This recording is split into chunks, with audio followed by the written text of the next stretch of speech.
So brilliant Jones के बारे में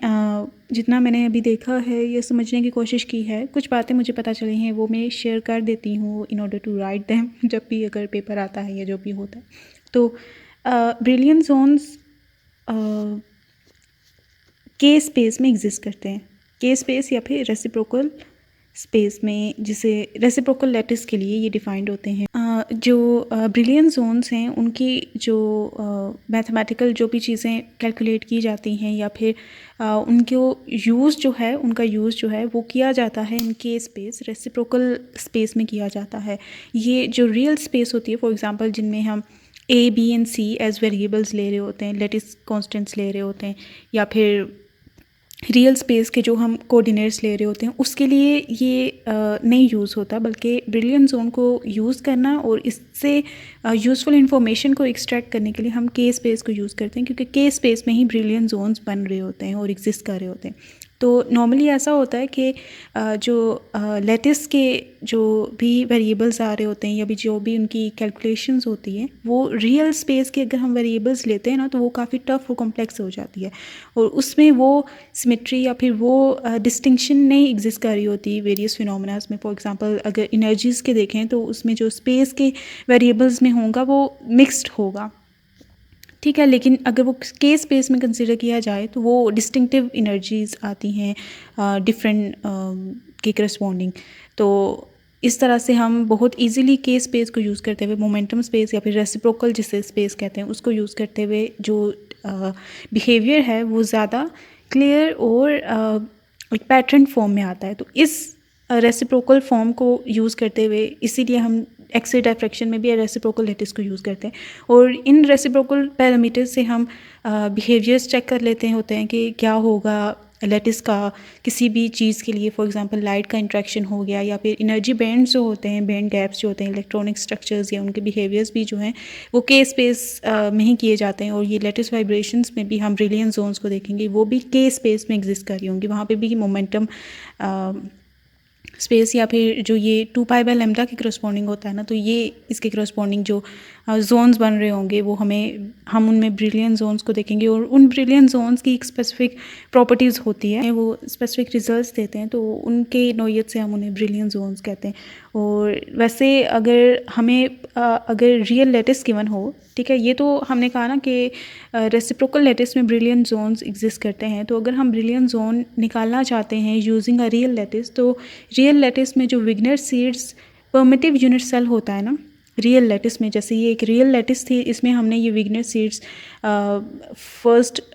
यूनिट सेल बनाया, वो यूनिट सेल जो फर्स्ट हमने बनाया वो उसे ब्रिलियंट जोन या फर्स्ट ब्रिलियंट जोन, क्योंकि first brilliant zone most important होता है, इसीलिए इसको नॉर्मली ब्रिलियंट जोन भी कह देते होते हैं। तो इसका फर्स्ट जो ये primitive विग्नर seeds primitive unit cell जो बनता है रियल लैटिस में, वो फर्स्ट ब्रिलियंट जोन होता है रेसिप्रोकल लैटिस का, ठीक है। तो अगर हम चाहते हैं कि ब्रिलियंट जोन को फाइंड आउट करें रियल लैटिस के थ्रू, तो इक्वलेंटली ये होता है वो, तो ये फर्स्ट जोन हो गया, ये सेकंड हो गया, थर्ड के लिए थर्ड नेबर्स देखेंगे, फोर्थ के लिए अप टू सो ऑन। और रेसिप्रोकल स्पेस जो है या फिर के स्पेस बहुत इंपॉर्टेंट होती है क्रिस्टल्स को स्टडी करने में या फिर बहुत सारी चीज़ों को स्टडी करने में यहाँ पे, क्योंकि बहुत सारे एटम्स मौजूद हैं, इन्फिनिटी हम कह सकते हैं, इनफाइनाइट नंबर ऑफ़ एटम्स मौजूद हैं, तो इसलिए बहुत स्मॉलर रीजन को स्टडी करना is something that is useful. और उसके लिए फोरियर ट्रांसफॉर्म्स को नॉर्मली यूज़ किया जाता है, तो हम पोजीशन जो स्पेस है उसको कन्वर्ट कर देते हैं फोरियर ट्रांसफॉर्म, और फोरियर ट्रांसफॉर्म होता है इन के स्पेस, और फोरियर ट्रांसफॉर्म इन के स्पेस जो कि बहुत स्मॉल रीजन में उसका एक जो पीरियोडिक पार्ट होता है उसको शो कर रहा होता है, ठीक है। एक बहुत स्मॉल इंटरवल में जो लीस्ट उसका पीरियोडिक पार्ट होता है उसको शो कर रहा होता है, और वो के स्पेस में होता है। तो उसको अगर इंटीग्रेट करें फ्रॉम -∞ टू +∞, तो हमें ये पोजीशन स्पेस में ये लैटिस का सारा वो चीज़ें मिल जाती हैं। तो ये फिर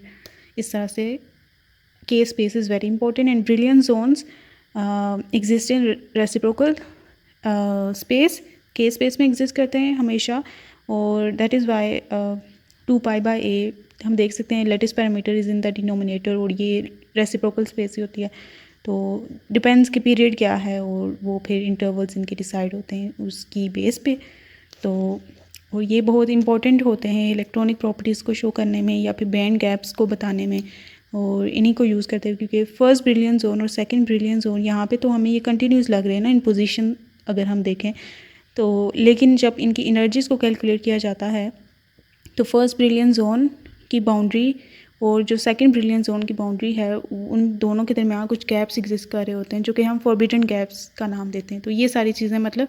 brilliant zones are very important क्योंकि इनकी कैलकुलेशन जब कर रहे होते हैं ना अल्टीमेटली वो के स्पेस में ही आ जाता है। तो के space is that is why convenient, और ये आते भी ऐसे ही हैं अल्टीमेटली, तो इसी को यूज़ कर लेते होते हैं हम। जैसे वो था